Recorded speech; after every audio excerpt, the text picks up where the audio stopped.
Imaginez un monde où la mort au combat vous garantit une place au Valhalla, où traverser l'océan Atlantique dans un bateau en bois de 20 mètres relève du quotidien, où votre réputation vaut plus que votre vie et où l'honneur familial se transmet de génération en génération comme le plus précieux des héritages. Bienvenue dans l'univers des Vikings. Pas ces barbares sanguinaires dépeints par Hollywood, mais une civilisation complexe, sophistiquée, qui a marqué l'Europe pendant plus de 3 siècles. Des fjords de Norvège aux côtes de l'Amérique du Nord, des steppes russes aux rivages de l'Afrique du Nord, nous allons explorer ensemble la véritable vie de ces hommes et femmes du Nord qui ont façonné l'histoire. Pendant les 35 prochaines minutes, nous plongerons au cœur de leur société. Nous découvrirons comment ils vivaient, ce qu'ils croyaient, comment ils aimaient, comment ils combattaient. Nous explorerons leurs maisons longues en fumée, leurs rituels sacrés, leurs voyages épiques. Nous rencontrerons des jarls puissants,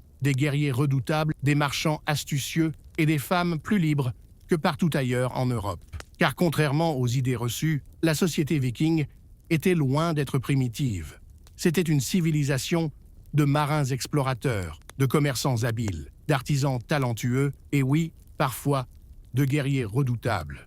Mais avant tout, c'était une société humaine, avec ses joies, ses peines, ses croyances et ses traditions. Première vérité qui va vous surprendre, le terme viking ne désignait pas un peuple, mais une activité. Être viking, c'était partir en expédition, que ce soit pour commercer, explorer ou effectuer des raids. Les Scandinaves de cette époque s'appelaient Danois, Norvégiens ou Suédois. Ils étaient fermiers, artisans, marchands. Et parfois, quand l'occasion se présentait, ils devenaient vikings. L'âge viking commence traditionnellement en 793 avec le raid sur le monastère de Lindisfarne en Angleterre et se termine en 1066 avec la bataille de Stamford Bridge. 3 siècles pendant lesquels ces peuples du Nord vont littéralement changer la face du monde. Pour comprendre les Vikings, il faut comprendre leur terre, la Scandinavie, des côtes découpées s'étendant sur des milliers de kilomètres,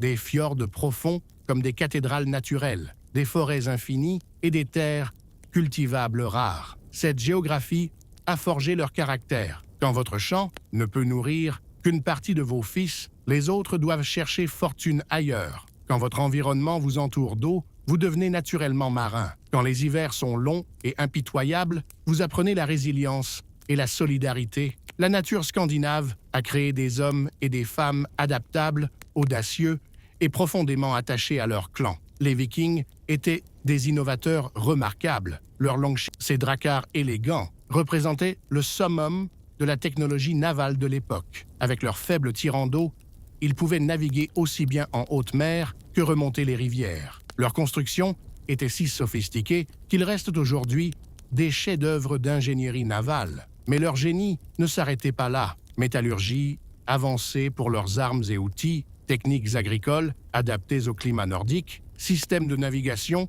utilisant les cristaux de calcite pour s'orienter même par temps couvert, les Vikings étaient loin d'être des primitifs. La société viking était strictement hiérarchisée, mais contrairement au système féodal qui dominait le reste de l'Europe, elle offrait une mobilité sociale remarquable. Au sommet, les jarls, l'aristocratie guerrière qui possédait les terres et menait les expéditions. Ces hommes et ces femmes cumulaient richesse, pouvoir militaire et autorité religieuse. En dessous, les carls, les hommes libres, fermiers, artisans, marchands, guerriers. Ils formaient l'épine dorsale de la société. Un carl pouvait posséder sa terre, porter les armes, participer aux assemblées. C'était déjà plus de liberté que n'en avaient la plupart des paysans européens de l'époque.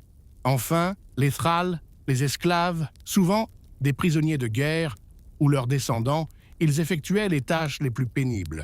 Mais même un thrall pouvait espérer racheter sa liberté ou l'avoir accordée par un maître généreux. L'institution la plus fascinante de la société viking était le Thing, l'assemblée des hommes libres. Imaginez une prairie où se rassemblent des centaines d'hommes, tous portant leurs armes pour débattre des lois, juger les crimes et prendre les décisions qui engagent la communauté. Le Thing n'était pas qu'une assemblée consultative. Il avait un pouvoir réel. Il pouvait juger un jarl, décider de la guerre ou de la paix, modifier les lois. Même les rois devaient composer avec cette institution. C'était une forme de démocratie primitive mais réelle, dans une Europe dominée par l'absolutisme royal. Parlons maintenant d'un aspect souvent ignoré, la condition féminine chez les Vikings. Les femmes scandinaves jouissaient d'une liberté exceptionnelle pour l'époque. Elles pouvaient demander le divorce, posséder des biens, diriger une entreprise familiale en l'absence de leur mari. Certaines accompagnaient même les expéditions comme guerrières, les fameuses skjaldmö, les femmes boucliers. D'autres devenaient volva, prêtresses voyantes, respectées et craintes. Quand un homme partait en expédition, sa femme dirigeait le domaine avec une autorité absolue. Cette liberté était unique en Europe chrétienne. Mais au-delà des classes sociales, un concept dominait toute la société viking, l'honneur. Votre honneur, c'était votre valeur sociale, votre réputation, ce qui vous survivrait après la mort. Un homme sans honneur était pire qu'un mort. Il était invisible, inexistant socialement. L'honneur se gagnait par le courage, la générosité, la fidélité à la parole donnée.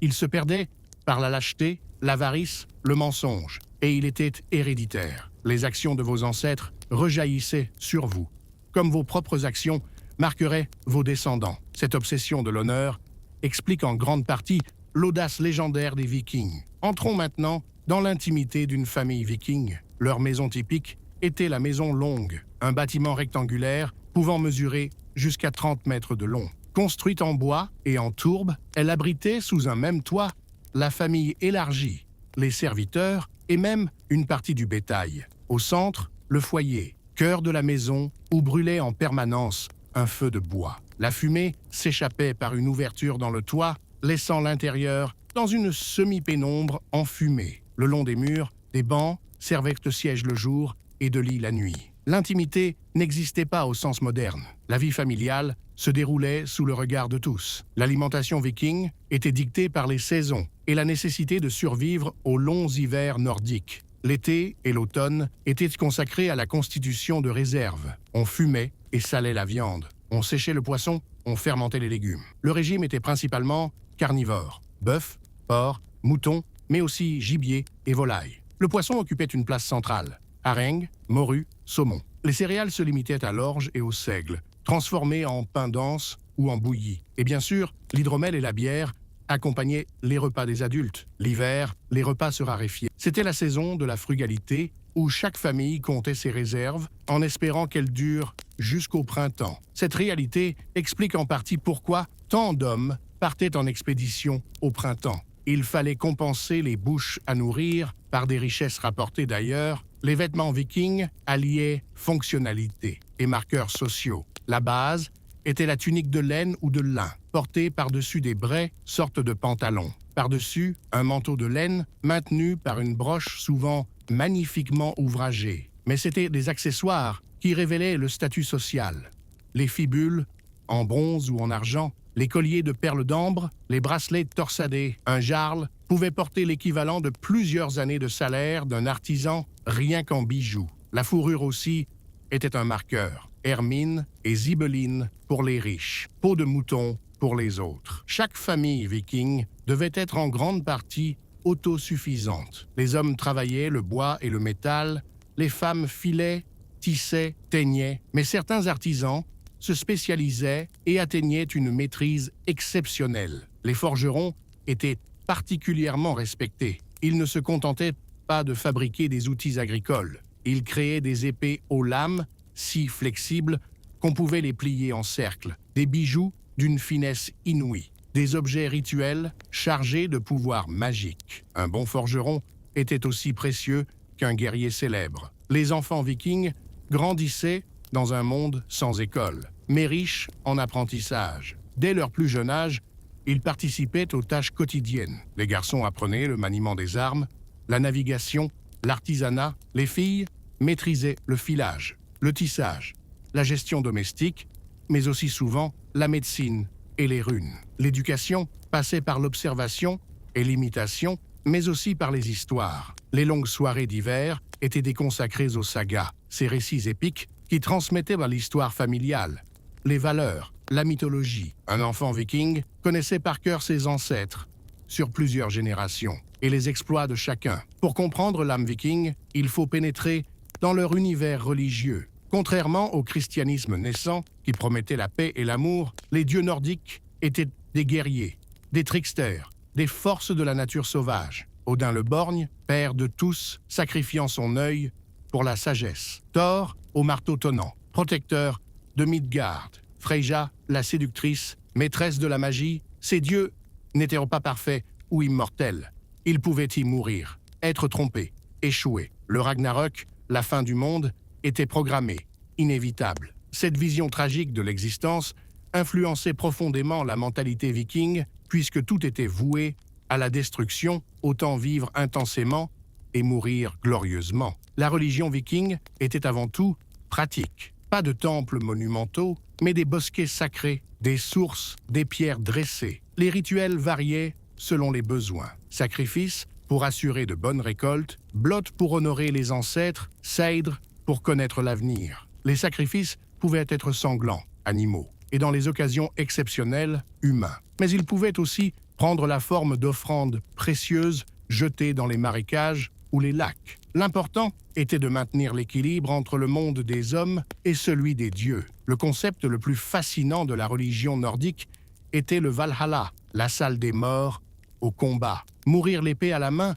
garantissait une place à la table d'Odin, où les Einherjar passaient leur journée à combattre et leur soirée à festoyer, préparant la bataille finale du Ragnarök. Cette croyance explique le mépris viking pour la mort. Mourir dans son lit était une honte. Cela vous condamnait au Hel, royaume souterrain, froid et triste. Mieux valait une mort glorieuse, même jeune, qu'une longue vie sans éclat. Cette philosophie faisait des Vikings des adversaires redoutables. Les runes n'étaient pas qu'un alphabet, elles étaient magiques. Chaque rune possédait un nom, un sens, un pouvoir. Graver une rune sur une épée pouvait la rendre invincible. Tracer des runes sur un navire assurait une navigation favorable. Les maîtres runiques étaient respectés et craints. Contrairement aux idées reçues, de nombreux Vikings savaient lire et écrire les runes. On en trouve gravées sur les pierres commémoratives, les objets personnels, même sur des graffitis dans des églises byzantines laissées par des mercenaires vikings. Les runes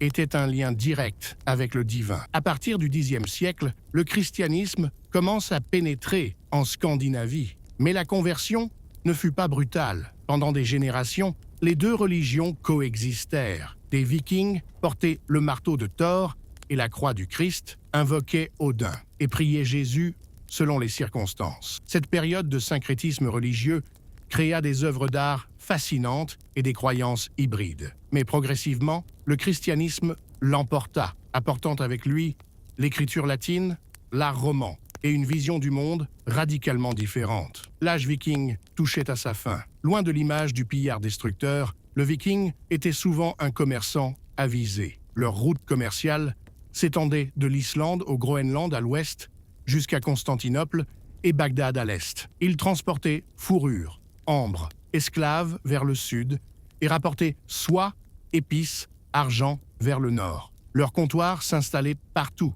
Dublin, York, Kiev, Novgorod. Dans ces villes cosmopolites se mélangeaient vikings, slaves, arabes, byzantins. Un marchand de Bergen pouvait aussi bien parler le grec que l'arabe, connaître les cours de l'argent à Bagdad et les besoins en fourrure à Constantinople. Mais les Vikings ne se contentaient pas des routes connues. Leur soif d'exploration les poussa toujours plus loin. Vers l'ouest d'abord, Éric le Rouge colonise le Groenland vers 985. Son fils, Leif Erikson, atteint l'Amérique du Nord vers l'an 1000, 5 siècles avant Christophe Colomb. Vers l'est, ils remontèrent les fleuves russes, créèrent l'État de Kiev, servirent comme mercenaires à Byzance. Certains atteignirent même la mer Caspienne et les routes de la soie. Aucun peuple de l'époque n'avait un horizon géographique aussi vaste. Cette expansion était rendue possible par leur maîtrise maritime exceptionnelle. Le Drakkar n'était que le plus visible de leurs navires. Ils construisaient aussi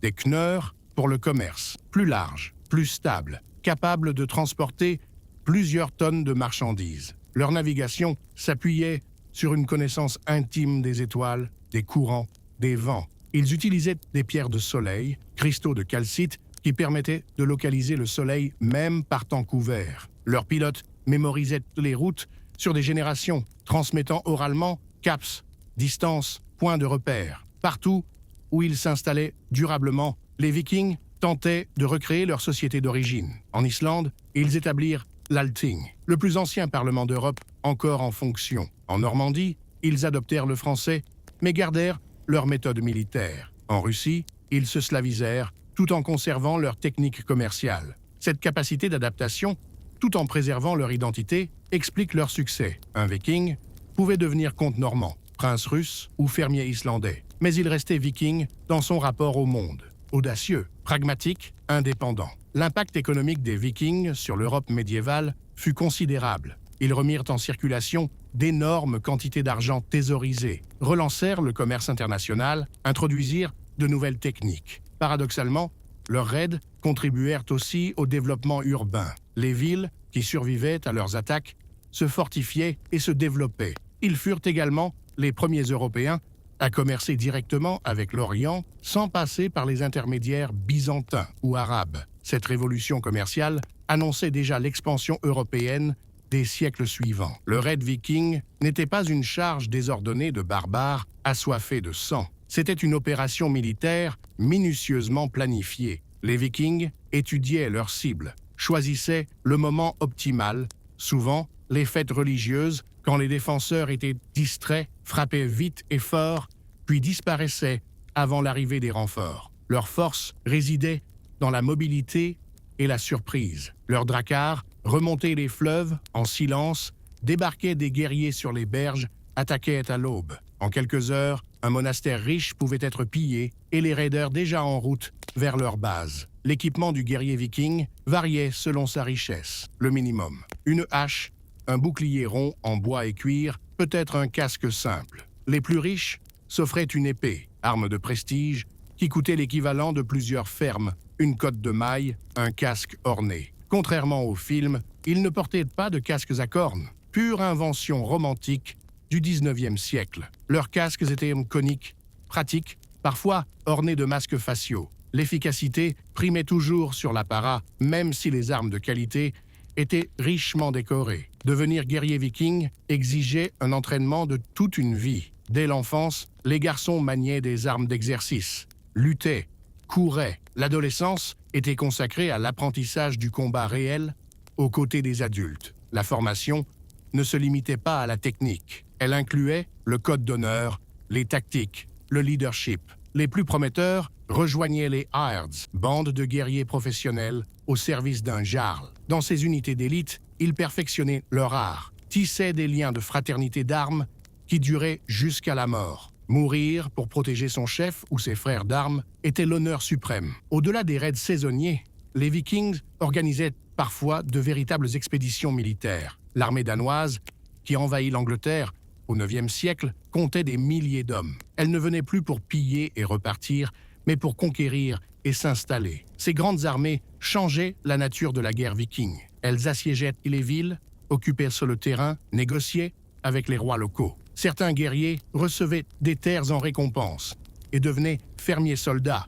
D'autres continuaient comme mercenaires au service du plus offrant. Impossible de parler de guerre viking sans évoquer les berserkers, ces guerriers qui combattaient dans une fureur sacrée. Vêtus de peau d'ours, berserker signifie chemise d'ours. Ils entraient en transe avant la bataille, insensibles à la douleur et à la peur. La réalité derrière le mythe reste débattue. Drogue hallucinogène, technique de transe, maladie mentale, probablement un mélange de rituels religieux, d'entraînement psychologique et de substances psychoactives. Mais leur efficacité au combat était réelle. Ils formaient souvent la pointe des attaques vikings. Avec le temps, l'art militaire viking évolua. Face à des adversaires qui s'adaptaient, ils développèrent de nouvelles tactiques. Ils apprirent la guerre de siège, intégrèrent la cavalerie, adoptèrent les innovations de leurs ennemis. Cette adaptabilité militaire accompagna leur intégration progressive dans les royaumes européens. Vers l'an 1000, l'âge viking commença son déclin. Plusieurs facteurs se conjuguèrent. La christianisation de la Scandinavie changeait les mentalités, l'émergence de royaumes centralisés limitait les initiatives privées, l'amélioration des défenses européennes rendait les raids moins rentables. Surtout, l'Europe s'organisait militairement. Les ordres monastiques militaires, les châteaux forts, les milices urbaines rendaient les coups de main vikings de plus en plus difficiles. La période des raids faciles touchait à sa fin. L'année 1066 marque symboliquement la fin de l'âge viking. Harald Hardrada, dernier grand roi viking, débarque en Angleterre avec 300 navires et 15 000 hommes. À Stamford Bridge, il affronte le roi anglais Harold Godwinson. La bataille tourne au massacre pour les Vikings. Harald Hardrada est tué, ses troupes décimées. L'ironie de l'histoire, 3 semaines plus tard, Harold Godwinson sera lui-même vaincu et tué à Hastings par Guillaume le Conquérant, lui-même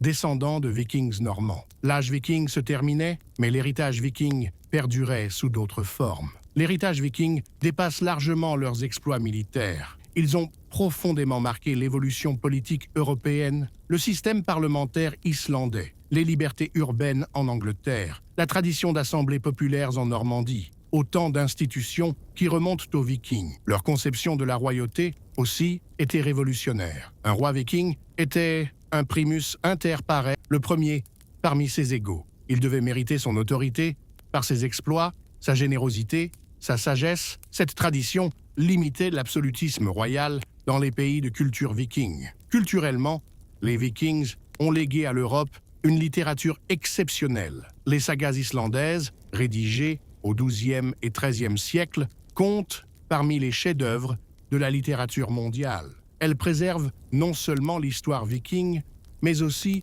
une vision du monde unique. Leur mythologie a irrigué toute la culture européenne. Wagner s'en inspira pour ses opéras, Tolkien pour son Seigneur des Anneaux, Marvel pour ses super-héros. Thor, Odin, Loki sont aujourd'hui plus célèbres qu'ils ne l'ont jamais été. Les analyses ADN modernes révèlent l'ampleur de la dispersion viking. Leurs gènes se retrouvent partout où ils se sont installés. 40% des hommes islandais descendent de colons vikings, 25% des Irlandais portent des marqueurs génétiques scandinaves, des traces vikings s'observent jusqu'en Sicile et en Russie. Cette expansion génétique témoigne d'une réalité souvent occultée. Beaucoup de Vikings s'installaient définitivement dans leur terre de conquête, épousaient des femmes locales, fondaient des familles. L'invasion viking était aussi souvent une migration. Aujourd'hui, l'image des Vikings oscille entre fascination romantique et récupération politique. Le 19e siècle en fit des héros nationalistes, le 20e siècle des modèles de virilité, le 21e siècle des icônes pop. Cette mythification moderne nous éloigne parfois de la réalité historique, car les vrais Vikings étaient à plus complexes et plus intéressants que leurs caricatures. Ni anges, ni démons, ils étaient profondément humains, avec leurs qualités et leurs défauts, leur grandeur et leur petitesse. Que peuvent nous apprendre les Vikings aujourd'hui? D'abord, l'importance de l'adaptabilité. Face aux défis de leur environnement, ils ont su innover, explorer, évoluer. Leur curiosité les a menés aux confins du monde connu. Leur pragmatisme leur a permis de prospérer dans des conditions difficiles. Ensuite, la valeur de la résilience. Les hivers nordiques, les voyages périlleux, les combats incertains, ils ont affronté l'adversité avec détermination, trouvant dans la difficulté une source de force plutôt qu'un obstacle insurmontable. L'esprit viking survit dans la culture scandinave moderne. Cette capacité à allier tradition et modernité, cette recherche d'équilibre entre individus et communauté. Cette relation particulière à la nature, les pays nordiques d'aujourd'hui portent encore la marque de leurs ancêtres vikings. Mais au-delà de la Scandinavie, l'héritage viking nous concerne tous. Dans un monde globalisé, leur exemple d'ouverture au changement, de courage face à l'inconnu, de respect pour l'autonomie individuelle garde toute sa pertinence. Les Vikings ne furent ni des saints ni des diables. Ils furent des humains, confrontés aux défis de leur époque, qui y répondirent avec les moyens et la mentalité de leur temps. Leur vraie grandeur ne réside pas dans leurs exploits guerriers, mais dans leur capacité à transformer les obstacles en opportunités, l'isolement en aventure, l'adversité en force. Dans leurs longships fragiles, ils ont bravé les océans les plus dangereux. Dans leurs maisons longues en fumée, ils ont préservé leurs traditions et leurs valeurs. Dans leurs assemblées démocratiques, ils ont posé les bases de nos libertés modernes. L'âge viking s'est achevé il y a 1000 ans, mais l'esprit viking, cette soif d'exploration, cette recherche de liberté, cette acceptation du défi, continue de nous inspirer. Car au fond, nous portons tous en nous un peu de cet esprit viking. le courage d'affronter l'inconnu et la volonté de tracer notre propre chemin, quoi qu'il en coûte.